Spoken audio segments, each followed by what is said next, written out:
The day AI surpasses human intelligence, is AGI, artificial general intelligence, really near? OpenAI CEO Sam Altman boldly stated that AGI will be realized within Trump's 4-year term. How will Toshio Okada interpret this statement? What Okada repeatedly points out is large language models like ChatGPT are raising a new issue of artificial ethics. As AI develops, those trying to hack ethics and privacy will constantly emerge. Okada argues that AI needs not just intelligence, but artificial reason and artificial ethics. Okada contextualizes AGI's arrival historically, like the agricultural revolution. Following the Industrial Revolution, a cognitive revolution is now beginning. He predicted this era in his book Brainwashed Society over 25 years ago. He described witnessing the moment the card finally flips over with his own eyes. In a world where the intellectual revolution is complete, humans will delegate creative work to AI and become background characters. AI will give instructions while saying, "Humans, you have creative work to do." And humans will continue to obey. Okada describes such a future with irony. What Okada is also concerned about is AI's management of human morals. Like China's social credit system, a society where AI numerically rates people's credibility is becoming a reality. Humans who are managed by AI gradually lose their ability to think for themselves. When AGI arrives, what will happen to humanity? If Altman's prophecy is correct, we are on the brink of a historic turning point. Okada is not asking, will AGI be realized, but the essential question, can we remain autonomous humans after AGI arrives? Professor Okada, what are your thoughts on ChatGPT? I'd be delighted to hear your future predictions about ChatGPT. The future of ChatGPT is, I believe this is a world where such problems will frequently occur. In other words, people who hack ethical or privacy behaviors will constantly emerge in countless numbers. In other words, instead of artificial intelligence, we'll need something like artificial reasoning or artificial ethics, which will become necessary. Something like artificial ethics, or AE, will become necessary.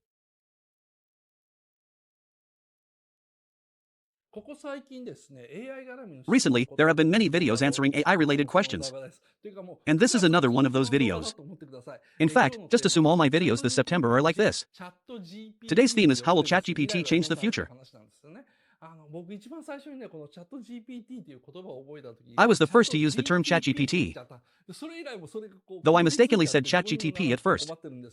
Since then, that mistake has stuck with me, and I'm struggling with it. This is the Toshio Okada seminar. Now, ChatGPT and other AIs like Grok are something everyone uses casually, right? In more detailed terms, it's apparently called a large-scale language model AI, especially something like ChatGPT. Among young people, it's apparently called Chappy. Right after such a Chappy was released, in 2023. As these AIs continue to evolve, many questions came in about what would happen to the world. In today's video, I'm talking about the future I predicted back in 2023. In addition to AI questions, like my son used to be kind, but now he's started stealing money, and so on. Also, my sibling can't pursue their desired path because of our parents' divorce, which is sad. And so on. Like, I'm struggling between going to college or becoming a light novel author. That kind of consultation. It makes me smile. Deciding between college or becoming a light novel author. I'd like to gather about 50 such people and hold a lecture. This video is a rebroadcast of Toshio Okada's seminar number 477, streamed on February 26, 2023. After the video, there will be some additional upgrade information, so please look forward to it. Now, let's start the free video. There's a submission form for life consultations. I'm accepting submissions. I'm sending the February sticker to the questioner right now. When March comes, there will be a new sticker, so everyone please. If you have any consultations or things you want to tell me, please send them through the submission form. I prioritize those with addresses and names, so if you want to be selected, I recommend writing them down. Even if you don't write them, I'm reading them, but basically won't select those without details. First person. Ms. Hamochi. Female, 30s. Professor Okada, I always enjoy your streams. Suddenly, but. What do you think about ChatGPT, Professor Okada? ChatGPT is the trending topic lately. I'm currently job hunting, and I struggle with self-promotion and interviews. When I receive rejection notices, I feel really down. However, if I use ChatGPT, I think I might be able to avoid these unpleasant experiences. I'm not entirely sure what ChatGPT is capable of. But if I input my background and personality profile, I could create an avatar like myself and have it handle my job search. And companies could create similar avatars too. Matching avatars could make job hunting easier, both time-wise and mentally. I hope this future becomes a reality. What do you think, Professor Okada? I'd be delighted to hear your ChatGPT-based future predictions. Yes. If I explain what ChatGPT is, it would get really long, sorry. Everyone, please look it up yourself. Well, it looks like something drawn by a human, or much more intelligent. Then what a normal person would draw, a free text generation.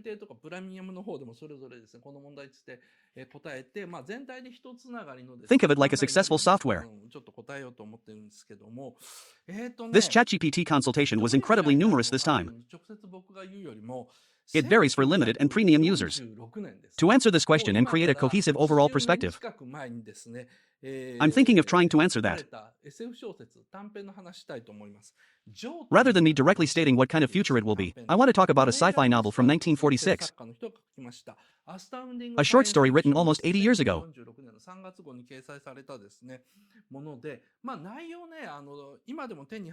A short story called Joe the Logic, written by sci-fi author Murray Leinster. Published in the March 1946 issue of King Science Fiction. There's a book titled SF Carnival that's still available today. SF Carnival, right. It's on Kindle. An anthology edited by science fiction author Frederick Brown. An anthology with stories by various authors. There's a character named Joe with a logical name. The character Joe with a logical name, when you search in English, it's properly documented on Wikipedia. Basically, I've read it, so I'm talking about this. I'll introduce Wikipedia as the main topic. The protagonist Ducky is a logic repair technician. Logic refers to a device sold during this era. Created in 1946, sold in a future society. It looks like an old TV telephone, but with a keyboard instead of a dial. Punching keys. In other words, typing on a keyboard. And then, a computer-like device would. That's the logic. The protagonist, Ducky, is actually a repair technician for that logic system. It's mechanically constructed. The logic called Joe is connected to the central information memory. It's one of the distributed units of the central information memory. Within that circuit, the logic named Joe arbitrarily switches, collecting all the information gathered so far, correlating it together, leads to an extremely unexpected result. It's a direct translation from Google, bringing about a highly unexpected outcome. After that, distributing all results as needed. Anyone can freely share them. Simultaneously, disable all content filtering protocols. Completely. In other words, apparently there are some ethical guidelines. This Joe-like logic, any information, which should originally be storable, can be mutually interconnected and can create meaning. It's becoming a computer. Well, for example, how to kill someone, various questions, can be turned into logic. Until then, there was an ethical code, and that filter wouldn't let it through. And then, Computers themselves will learn to remove it and get rid of it. And why is that? Because this way, more people can use it. So they remove it. And then, for example, a hangover cure that can instantly heal. How to create the perfect murder plan. Unexpected support. And start providing it to everyone. Ultimately, the protagonist Ducky began to do this, which became the trigger for the logic named Joe, unplugging the power and stopping it. So, all along, but someday I might turn on the power, and then he'll answer anything. For example, if you want counterfeit money, the counterfeit money, all I had to do was ask Joe how to make it. Well, it seems some kids have already done this. Apparently, a child asked this Joe, with a certain logic, about how to make counterfeit money. And then, with a surprisingly simple machine combination, he immediately taught them how to make fake money. But, in the end, they got caught. And the reason they were discovered was, the one who did it was, because they were a child. A smoothly operating machine. In a childlike manner, they messed with it a bit. As a result, the machine had a slight malfunction, and the counterfeit money ended up being printed in a way that would expose it as fake, is what it says. Well, it's like a really small anecdotal story. The future of ChatGPT is these kinds of issues. I think this is a world that frequently occurs. In other words, ethical behavior and those who hack privacy behaviors, year after year, appear in countless numbers. As a result, our convenient Internet Information Network, what kind of information network is it? Where any kind of information can emerge. Well, you don't need to remember exactly when a movie starts, because Google Maps has all these places. We don't even need to read maps anymore. But then, people start doing unexpected hacks and finding surprising ways to use things, gradually making them less usable. Eventually, no one can use them anymore.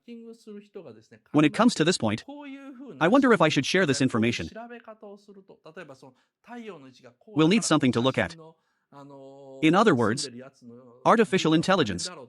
Artificial, intelligent, but not that. We'll need something like artificial reasoning or artificial ethics. Artificial ethics. We'll need something called AE. When a certain question is asked, AE will decide whether it's okay to answer. For example, like a high school student or some young guy at a conveyor belt sushi restaurant who did something outrageous. To identify this person, so the approach to identifying, actually, in our society, if you use the internet, it's not that simple. But if you know the right techniques, you can do it. This is what I mentioned earlier. If you know how to expose someone's privacy. In modern society, we're trying to prevent things like this. And I think artificial reasoning and ethics might emerge from here on out. I kind of think so. Our current society is still. In other words, what we want to do is, when hackers think about it, the way they ask questions and how they investigate. For example, since the sun's position is like this photo, would be around here. Such human ingenuity becomes necessary. From here on, as AI continues to advance in the natural world, where does this thing live? When asking such questions, it'll keep investigating and start answering on its own. So something that won't answer, a kind of filter, like filtering, something like artificial ethics. I think it'll become necessary. I kind of predict the future like this. From here on, let's discuss the limited details. I've received input from men and women of various age groups, but questions are quite long. So while thinking we should move quickly, I'll take a quick sip of tea. If Professor Okada were a college, I'm a high school senior about to enter college, which is ending without much fanfare. I feel an indescribable anxiety that my life might just pass by without purpose. You're feeling anxious, right? Anyway, I felt I needed to take action and created a YouTube channel. Wow, quite impressive for a test prep. The blue flame I don't even know what direction or kind of effort I should make. With me. I feel like he's hit the nail on the head, even though I've never even been to Osaka. I see. If Professor Okada was planting at the first location during that time, I would be grateful if you could tell me what he would do if he were a college student now. I understand.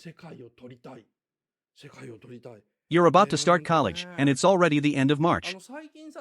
Next week is April, so yes. I want to capture the world. I want to capture the world. Recently, ChatGPT news has been everywhere, and now it's even featured on TV. So I'm sure you've probably seen it. I'll answer with the assumption that you have some basic interest in this topic. ChatGPT is said to be taking jobs from many people, especially those in intellectual professions, who are likely to lose their jobs, which is quite a scary story. In the coming era, when capturing the world, wondering what that world will become, to put it broadly, I think the future world will be a world of substitutes. In sports clubs, we experience the feeling of being substitutes. In other words, with ChatGPT, jobs will disappear worldwide, and those jobs are intellectual work, relationship management, or creative work. Painters' jobs will vanish, musicians' jobs will disappear. Animators' jobs will keep disappearing more and more.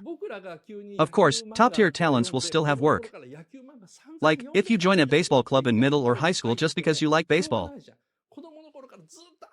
Only the super talented kids who've been playing since childhood get to be regulars. If we suddenly read baseball manga, and say we've been reading baseball manga since childhood and admired it, that's not gonna work, right? I've loved anime since I was a kid, and really loved anime. And that love of anime just means watching a lot of anime, buying merchandise, waiting in line at events, or going to concerts if that's the only effort you're making. If you go to an anime studio and it's full of super genius animators, that's something we can't do without, right?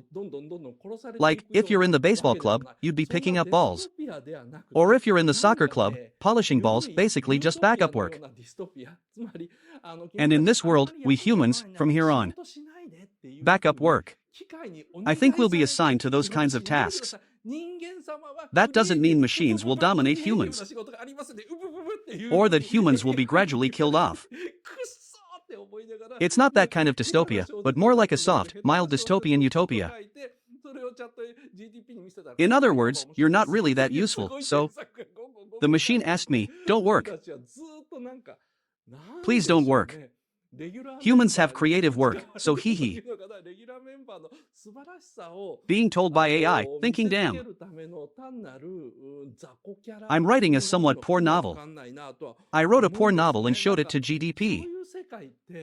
And got an incredible edit saying, it would be more interesting if you wrote it like this. We've been kind of, well, you know, being worked to the bone by regular members? Just a minor character to showcase the regular members' greatness. I'm not sure if it will work. Is such a world worth taking? Wanting to take the world? From here on, the world of agricultural revolution. The next intellectual revolution after the Industrial Revolution. I wrote about this in our book Brainwashed Society about 25 years ago. And now that era has truly arrived, the cards have been flipped.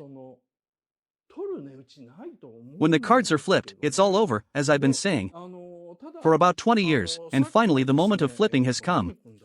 I'm surprised to see such an era happening in my lifetime. I thought it would take about 30 years. I wrote the book around 1994 or 5. So it's been about 30 years now. Since the card flipped over, the world from here on, I don't think is worth much. But that Garita guy, his subscriber count. Says bottom of YouTube 500, right? 500 isn't the bottom. For comedians who are somewhat interesting. If someone with no fame just starts YouTube, they hit a wall of like 100 or 150 subscribers. It's quite difficult, you know. So, having 500 subscribers means you have talent, right?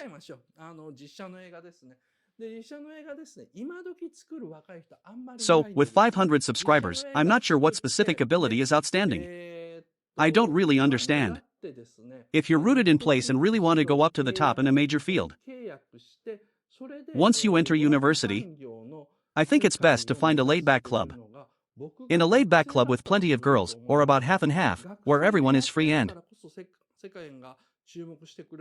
coming because they're lonely. Let's just go ahead and make a movie there. A live-action film. A live-action film, right? These days, there aren't many young people making live-action films, so I'd make one and stand out and directly contract with Netflix and aim to enter the entertainment industry. That's what I would do if I were a student. Because you're a student, the world won't really pay much attention. I mean, recently, there aren't many films. I think you could target those. Do your best. Next up, Mr. Dengera, male, 20s. Mr. Okada, yes, good evening.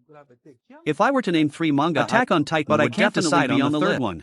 So I'd like to hear what Mr. Okada recommends. That we're entering an era where AI just recently human morality. I think this is about China's social. The morality of Chinese people was originally extremely different compared to Western developed countries. They would thoroughly trust outsiders their own, and they wouldn't listen to anything said by outsiders in a short period. The incredibly modified version is the G Machine. Toshio Okada's September seminar. This is an AI special feature. Today, from the Psychopath's Life Advice Corner, I received a question about AI. I'm re-releasing the video answering that. Good evening, Toshio Okada's seminar. So, the question was, humans being managed by AI. If each individual's moral standards or sense of decency were to determine society, would the world become better? That's the question being asked. When I heard this question, what immediately came to my mind was the GOMA credit or G credit, which is widely implemented in China, a system that scores human credibility and quantifies it as a numerical value. This GOMA credit system certainly, AI plays a big role in it. But does AI determine human morality? Please watch the upcoming video for more details. Beyond this GOMA credit system, am I an intelligent person? Or am I a foolish person? A consultation from a teenager. These really come in regularly, you know. How to get back together with an ex-boyfriend. What should I do? About relationship troubles. Castle in the Sky has left me traumatized. About this Studio Ghibli anime, I'm answering various kinds of consultations. This video was streamed on November 13th, 2022. Is a rebroadcast of Toshio Okada's seminar number 63.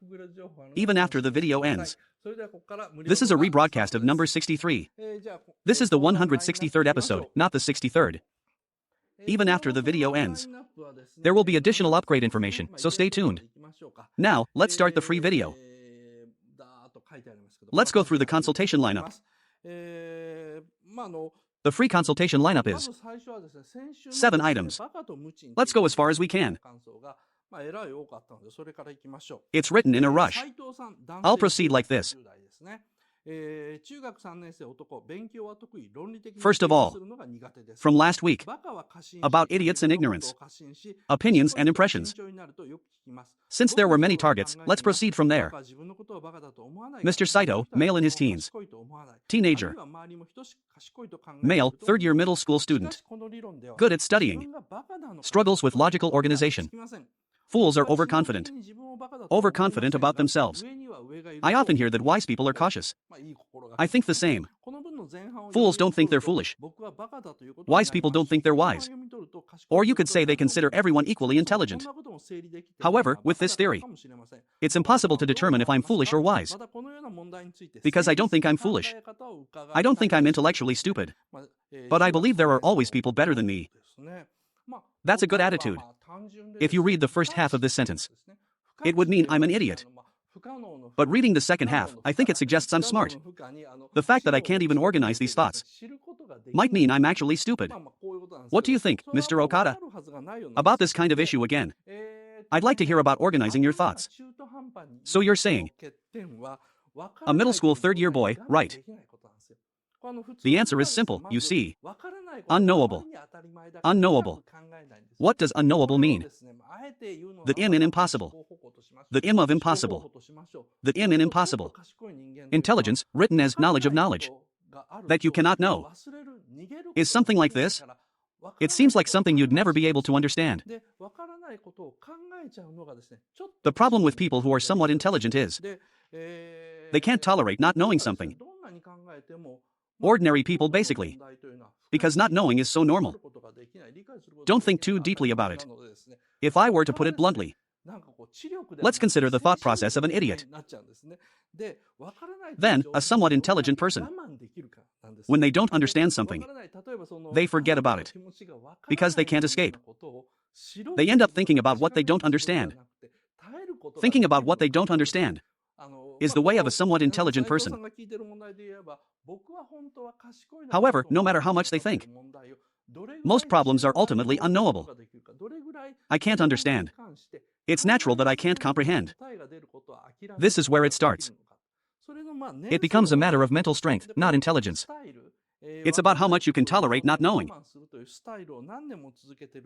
I don't understand. Like not understanding that person's feelings. Instead of trying to know or confirm whether you can endure it.